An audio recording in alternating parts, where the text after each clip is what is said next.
Halo, assalamualaikum warahmatullahi wabarakatuh. Dikit kedatangan anak baru ya, cewek. Namanya ya Zena, scriptwriter gitu. Jadi akhirnya setelah beberapa lama anak Dikidi nyari seorang scriptwriter gitu buat ngebantuin gua dan anak Dikidi. Bapak bikin skrip itu buat video Dikidi ya. Akhirnya dapat kemarin namanya ya Zena, cewek. Itu anak UNJ, Universitas Negeri Jakarta. Itu kampusnya di mana? Rawamangun ya. Ya, yang di Rawamangun, pokoknya UNJ lah.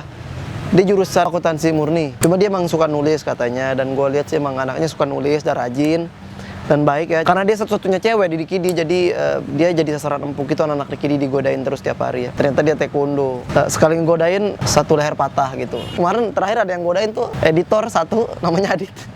Leher dipatahin sama jajain.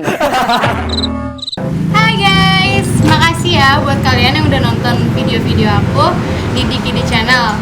Dan jangan lupa subscribe ya di Dikidi Channel biar bisa lihat video-video aku yang lainnya. Makasih semuanya, dadah.